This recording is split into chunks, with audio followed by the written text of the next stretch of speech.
According to Minister of Energy and Energy Industries, Stuart Young, certain developed countries are on the brink of taking positions which will affect how the region uses its natural resources. This, he said, will include introducing carbon taxes on Caribbean community products. The Energy Minister was speaking at the Guyana edition of the Energy Conference last week. We need to collaborate at this stage and take the responsibility, my brothers in Guyana, Suriname and Trinidad, for the region.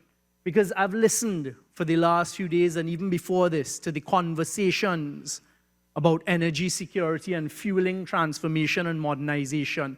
The minister said developed countries are setting standards for developing nations which are unattainable. Right now in CARICOM, many of our island states are facing the dilemma of what to do with their electricity grid, as they've reached that aged position where they now need to take decisions, and there's this push towards renewables. Minister Young shared an evaluation of the situation.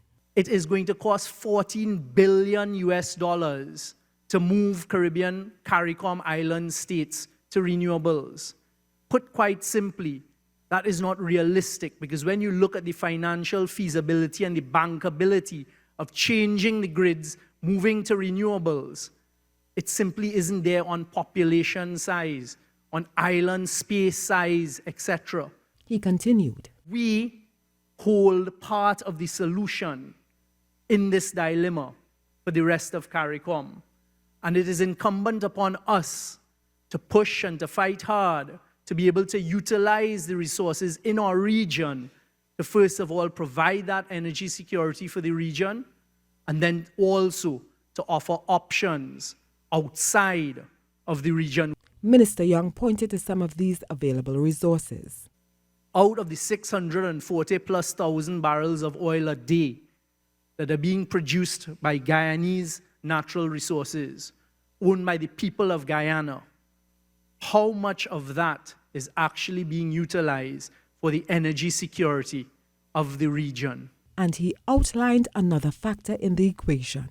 Our ability in Trinidad and Tobago to produce more LNG, because we have existing capacity at our plants, and what we're looking for is access to proven reserves of gas. That can be and must be an important part of the solution for the other CARICOM islands as they move to changing out and updating their energy production and their electricity production. I am Terry Ann Brown Campbell, and this is Evolving Energy.